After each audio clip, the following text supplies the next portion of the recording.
दोस्तों, कहानी शुरू होती है और हम ग्रिशा नाम के एक लड़के को देखते हैं जो कि रशिया के सबसे अमीर आदमी की बिगड़ी हुई औलाद है। वो एक क्लब में जाता है जहाँ पर उसे एक लड़की पसंद आ जाती है। वो उसे अपने पैसों के बल पर इम्प्रेस करने की कोशिश करता है, जिसके बाद वो उसके साथ इंटीमेट होने के लिए उसे अपने साथ ले जाने लगता है। वो लड़की कार में बैठती है, लेकिन ग्रिशा उसे कहता है कि तुम्हें क्या कर रही हो, जल्दी से अपने कपड़े उतारो। लेकिन जब वो लड़की ऐसा करने से मना कर देती है तो ग्रिशा उसे वहाँ से भगा देता है, जिसके बाद वो भी वहाँ से चला जाता है। अब वो गाड़ी काफी तेजी से चला रहा था तो एक पुलिस वाला उसे रोक लेता है। ग्रिशा पुलिस वाले को कुछ नहीं कहता और उसके मुंह पर नोटों की एक गड्डी फेंक कर मारता है, लेकिन वो पुलिस वाला उससे रिश्वत नहीं लेता।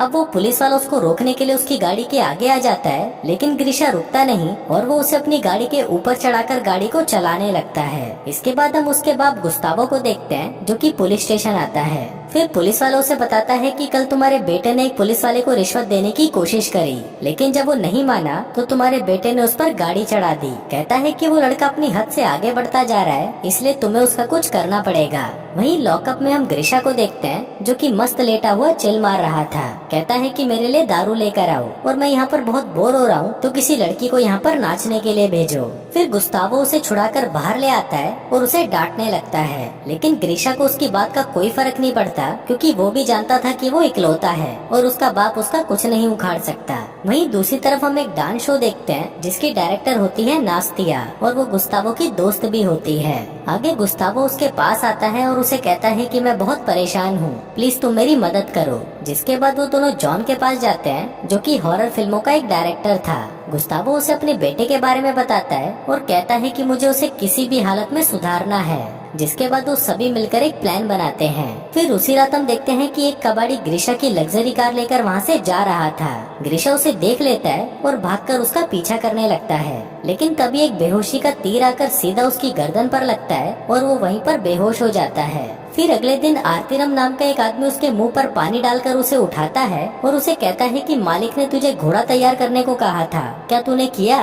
तभी ग्रिशा अपने आसपास की जगह और अपने कपड़ों को देखता है और सोचता है कि शायद कल रात मैंने कुछ ज्यादा ही पी ली। वो अपने फोन को ढूंढने लगता है और कहता है कि मुझे कॉल करना है, लेकिन तभी वहाँ पर एक आदमी आता है और उसे गालियाँ देते हुए उठाकर बाहर फेंकता है। ग्रिशा उसे कहता है कि अभी तू औकात में रह, नहीं तो तुझे पछताना पड़ेगा। वो आदमी कहता है कि कल मैंने तुझे जो घोड़ा तैयार करने को कहा था वो कहाँ पर है? ग्रिशा कहता है कि तुमने कब कहा, और मैंने तो तुम्हें आज पहली बार देखा है। तभी वहाँ पर उस गांव का मालिक आता है और अपने बेटे मैक्स को ग्रिशा की गलती के लिए उसे सजा देने को कहता है। जिसके बाद उसकी पीठ पर कोड़े मारे जाते हैं। तभी मालिक कहता है कि मेरी चाय खत्म होने से पहले मुझे मेरा घोड़ा तैयार चाहिए। फिर वहाँ पर बिली आता है और उसे उठाकर घोड़े के पास ले जाता है। ग्रिशा उसे कहता है कि भाई मुझे बस एक फोन करने दे, और उसके बाद अगर मैंने इन सभी को जेल में नहीं भेजा तो मेरा नाम भी ग्रिशा नहीं। बिली कहता है कि तुम जो भी कह रहे हो मुझे कुछ समझ नहीं आ रहा। इसके बाद ग्रिशा वहाँ से भागने लगता है और सभी से कहता है कि जल्दी से पुलिस को कॉल करो, लेकिन वहाँ के लोगों को तो पता ही नहीं था कि पुलिस होती क्या है। फिर बिली उसे पहनने के लिए कपड़े देता है, लेकिन ग्रिशा कहता है कि मेरे कपड़े कहाँ पर हैं और यहाँ पर ये सभी लोग कैसे रह रहे हैं, इनके पास तो मोबाइल भी नहीं है, ये 21वीं सदी है और लोग यहाँ पर बिना फोन के रह रहे हैं। बिली उसे कहता है कि नहीं, ये सन 1860 है। आगे ग्रिशा को पकड़ लिया जाता है और उसे बाकी कैदियों के साथ फांसी लगाने के लिए ले जाया जाता है। ग्रिशा को लगता है कि शायद वो कोई सपना देख रहा है, लेकिन जैसे ही उसके गले के फंदे को टाइट किया जाता है तो ग्रिशा समझ जाता है कि नहीं, ये सच में हो रहा है। लेकिन तभी वहाँ पर एक खूबसूरत सी लड़की नताशा आती है, जो कि गांव के मालिक की बेटी है और मैक्स की बहन है। वो अपने बाप से कहती है कि पिताजी कम से कम आज के दिन तो ये सब मत करो, आज मेरा जन्मदिन है और मैं नहीं चाहती कि आज के दिन किसी को भी मारा जाए। अब उनकी फांसी कैंसिल कर दी जाती है। जिसके बाद बिली नताशा के पैरों में गिरकर उसे थैंक यू कहता है, लेकिन ग्रिशा उसे सिर्फ घूरता रहता है और उसे कुछ नहीं कहता। वहीं ऊपर आसमान में हम एक बाज को देखते हैं, लेकिन तभी हमें पता चलता है कि वो कोई बाज नहीं बल्कि एक ड्रोन है, जिससे पूरे गांव पर नजर रखी जा रही है। दरअसल ग्रिशा कभी पास्ट में गया ही नहीं था, बल्कि ये सब तो उसके बाप ने उसको सबक सिखाने के लिए किया था। उसने गांव में एक सेट तैयार करवाया और यहाँ पर रहने वाले जितने भी लोग हैं वो सभी एक्टर हैं, और ये जो कुछ भी कर रहे हैं या बोल रहे हैं वो सब कुछ स्क्रिप्ट के हिसाब से ही हो रहा है। वहीं पूरे गांव में कैमरा और माइक्रोफोन लगाए गए थे ताकि वो ग्रिशा की सारी बातों और हरकतों को देख सकें। वहीं वहीं ग्रीशा बिली को बता रहा था कि अब मुझे सब कुछ समझ आ चुका है। जिस रात को मैं उस कार से टकराया था वो एक टाइम मशीन थी जिसने मुझे वहाँ से सन 1860 में भेज दिया। वो कहता है कि अगर मुझे वापस जाना है तो मुझे फिर से एक टाइम मशीन से टकराना होगा। वो बिली से पूछता है कि क्या तुम्हारे पास कोई कार है। अब बिली इसका कोई जवाब नहीं देता क्योंकि उसकी स्क्रिप्ट में ऐसा कुछ नहीं था। अब ग्रीशा भी यहाँ पर रहकर काफी बोर हो चुका था और उसे रात को यहाँ पर नींद तक नहीं आती क्योंकि उसे नरम बिस्तर की जगह जानवरों की तरह घास पर सोना पड़ता था। साथ ही उसे खाने के लिए सिर्फ खिचड़ी दी जाती थी और इतने कोड़े खाने के बाद वो घायल भी हो चुका था। उधर ग्रीशा का बाप जॉन से कहता है कि अब मुझे ग्रीशा के अंदर हुए बदलावों को देखना है। फिर अगले दिन जब ग्रीशा खेतों में आराम कर रहा था तभी उसे किसी के रोने की आवाजें आती हैं। वो उन आवाजों के पीछे जाता है और देखता है कि इस गांव के मालिक की बेटी नताशा जोर जोर से रो रही है। वो उसे कहती है कि उसके बाप ने उसकी शादी एक अमीर बुढ़े से तय कर दी। लेकिन ग्रीशा उसे कहता है कि ये तो अच्छी बात है, कुछ ही दिनों में वो बुढ़ा टपक जाएगा और उसकी सारी दौलत तुम्हारी हो जाएगी। इसके बाद वो गांव के मालिक के फार्म से एक मुर्गी चुरा लेता है क्योंकि उसे चिकन खाए हुए काफी टाइम हो चुका था। तभी बिली उसके पास आता है और उसे कहता है कि मुझे भी थोड़ा खिला दो। लेकिन ग्रीशा उसे कहता है कि मैं तो पूरा खत्म कर चुका हूँ। फिर अगले सीन में हम कुछ लोगों को देखते हैं जिनसे पूछताछ की जा रही थी कि फार्म से मुर्गी किसने चुराई, और जब तक वो लोग असली चोर का नाम नहीं बताएंगे तब तक उनमें से किसी भी आदमी को चुनकर उस पर कोड़े मारे जाएंगे। वहीं पर ग्रीशा ये सब देख रहा था और उसे इससे कुछ भी फर्क नहीं पड़ता क्योंकि उसके मन में किसी के लिए रहम नहीं था। इसके बाद बिली अपने घाव ग्रीशा को दिखाने आता है जो कि उसकी पीठ पर मेकअप आर्टिस्ट ने बनाए थे। इसी दौरान वहाँ पर एक लड़की आती है जिसका नाम होता है मैरी।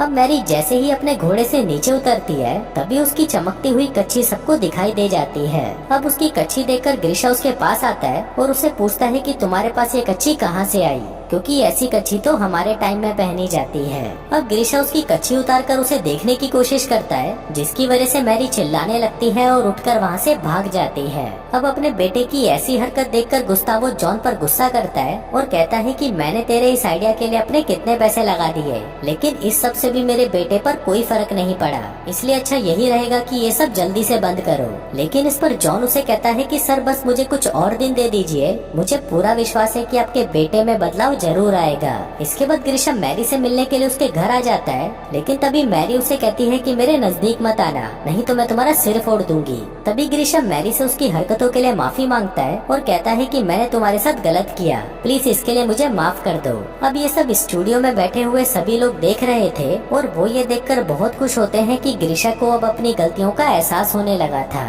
अब ऐसे ही कुछ और दिन बीत जाते हैं और अब वो दिन भी आ जाता है जब नताशा की शादी एक बूढ़े आदमी से होनी थी।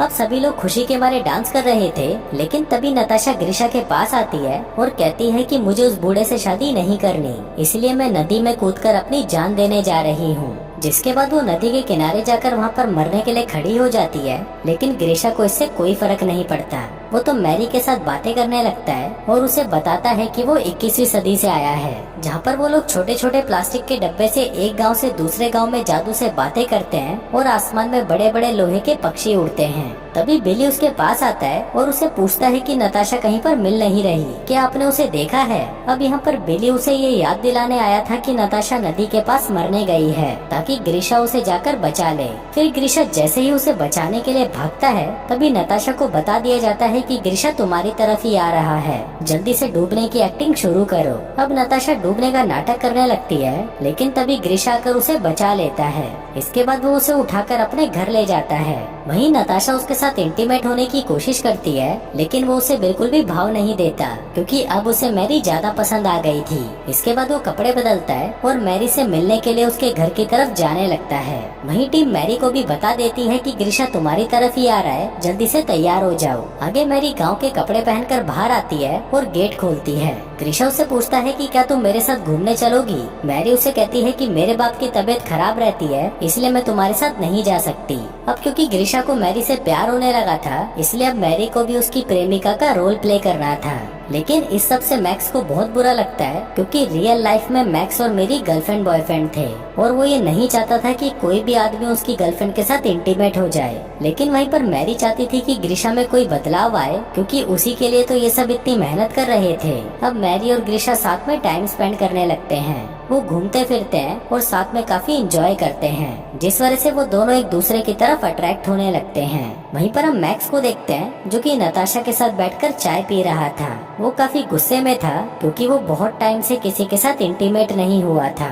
तभी उन दोनों को एक आइडिया आता है और वो दोनों अपनी ठरक मिटाने के लिए एक अस्तबल में जाकर इंटीमेट हो जाते हैं। उधर ग्रीशा और मैरी भी वहाँ से गुजर रहे थे और तभी वो देखते हैं कि यहाँ पर हो क्या रहा है। वो अंदर जाते हैं और देखते हैं कि मैक्स और नताशा आपस में इंटीमेट हो रहे हैं। अब उन दोनों को इस तरह से देखकर मैरी गुस्सा हो जाती है और वहाँ से चली जाती है। आगे उन दोनों को वहाँ से बाहर बुलाया जाता है और कहा जाता है कि तुम में थोड़ी सी भी शर्म नहीं है क्या? सेट पर तुम दोनों भाई बहन हो। जिसके बाद उन दोनों को वहाँ से निकाल दिया जाता है। फिर उसी रात ग्रीशा और मैरी आपस में बातें कर रहे होते हैं, जिस दौरान वो दोनों एक दूसरे को किस करते हैं। वहीं पर नताशा वहाँ से निकलने के बाद एक न्यूज चैनल के पास जाती है और उनको बताती है कि ग्रीशा को किडनैप किया गया है और उसे कई तरह से टॉर्चर किया जा रहा है। अब क्योंकि देश के सबसे अमीर आदमी के बेटे का किडनैप हो गया था, तो पुलिस वाले भी उसकी तलाश में जुट जाते हैं। वहीं ये सब गुस्तावो भी देख रहा था और वो जॉन से कहता है कि अब हमें ये सब बंद करना होगा। इस पर जॉन उसे कहता है कि भाई चिंता मत करो, पुलिस वालों को यहाँ पर पहुँचने में 2-3 दिन और लगेंगे और तब तक मैं कहानी का एंडिंग सोच लूंगा। अगले सीन में हम देखते हैं कि गांव में मंगोल आ जाते हैं जो कि लुटेरे होते हैं। अब मंगोल के सरदार को शादी करने के लिए 2 खूबसूरत लड़कियां चाहिए थी, तो वो एक को उठा लेता है। तभी उसका बाप उसे बचाने के लिए आगे आता है, जिस दौरान उसके बाप और एक लुटेरे में लड़ाई हो जाती है। फिर वो लुटेरा उसके बाप की गर्दन काट देता है जो कि नकली होती है। वहीं पर सरदार दूसरी लड़की देखने लगता है और तभी उसे मैरी दिखाई देती है। फिर वो ग्रीशा से उसे छीन कर ले जाने लगता है और सभी लोग ग्रीशा की तरफ देखते हैं कि अब वो उसे बचाने के लिए कुछ तो करेगा, लेकिन वो फट्टू तो वहाँ से उठकर भाग जाता है। तभी मैरी को उसे चिल्लाकर बुलाने के लिए कहा जाता है, जिस पर वो चिल्लाते हुए ग्रीशा को बुलाने लगती है, लेकिन ग्रीशा उसकी एक नहीं सुनता और वहाँ से चला जाता है। वहीं सेट पर सभी लोग परेशान हो जाते हैं कि अब वो क्या करेंगे, क्योंकि उन्होंने तो ऐसा सोचा ही नहीं था कि ग्रीशा वहाँ से भाग जाएगा। लेकिन तभी ग्रीशा उसी घोड़े के पास जाता है जिसकी वो देखभाल किया करता था। फिर वो उस घोड़े को बाहर निकालता है और वापस आता है। दूसरी तरफ वो लोग भी जल्दी से तैयार हो जाते हैं, जिसके बाद ग्रीशा 2 मंगोलियों को मारकर मैरी को लेकर वहाँ से भाग जाता है। इसी दौरान ग्रीशा को ढूंढते हुए पुलिस वाले भी उस गांव में पहुँच जाते हैं, लेकिन वहाँ पर उन्हें ग्रीशा नहीं मिलता। पुलिस वाले वहाँ पर लोगों से पूछते हैं कि तुम यहाँ पर क्या कर रहे हो, जिस पर वो बताते हैं कि यहाँ पर हमारी मूवी की शूटिंग चल रही है, जो कि कोई भी क्राइम नहीं था, तो पुलिस वालों को वहाँ से जाना पड़ता है। वहीं पर ग्रीशा और मैरी भागते भागते एक पेट्रोल पंप पर पहुँच जाते हैं, जिसको देखकर ग्रीशा हैरान हो जाता है कि सन 1860 में पेट्रोल कहाँ से आया। तभी पीछे से एक आदमी उस पर बेहोशी का इंजेक्शन फायर करता है, जिससे वो वहीं पर बेहोश हो जाता है। फिर कुछ देर बाद उसे होश आता है तो उसका बाप उसे बताता है कि उसका एक्सीडेंट हुआ था और पिछले 3 महीनों से वो कोमा में था। इसके बाद हम देखते हैं कि सबसे ग्रीशा में बहुत सारे बदलाव आ चुके थे। जिसके बाद जब वो क्लब में जाता है तो उसे कुछ भी पहले जैसा नहीं लगता। उसे सब चीजें बोरिंग और बेकार लगने लगती है और उसका किसी भी चीज में कोई इंटरेस्ट नहीं होता। आगे वो उस पुलिस वाले के पास जाता है जिसका उसने एक्सीडेंट किया था और उसे अपनी महंगी कार की चाबी माफी के तौर पर दे देता है। फिर रात को जब वो क्लब में बैठा था तभी उसकी नजर नताशा और मैक्स पर पड़ती है। फिर वो दोनों भी उसे सब कुछ बता देते हैं कि तुमने कोई भी टाइम ट्रेवल नहीं किया था और न ही तुम्हारा कोई एक्सीडेंट हुआ था, वो सब तो तुम्हारे बाप ने तुम्हें सुधारने के लिए किया था। इसके बाद वो दोनों उसे मैरी से मिलवाने लेके जाते हैं और फिर ग्रीशा मैरी से कहता है कि मैं तुमसे प्यार करता हूँ। वहीं मैरी भी उसे कहती है कि मैंने भी तुम्हें बहुत मिस किया। जिसके बाद वो दोनों एक दूसरे को किस करते हैं। फिर फिल्म के लास्ट सीन में हम गुस्तावो को देखते हैं जो कि नास्तिया से शादी कर रहा था। तभी वहाँ पर ग्रीशा भी आ जाता है और उसे शादी की मुबारकबाद देता है, जिसके बाद वो उसे थैंक यू भी कहता है, क्योंकि उसी की वजह से वो एक अच्छा और जिम्मेदार आदमी बन पाया। और दोस्तों इसी के साथ ही ये कहानी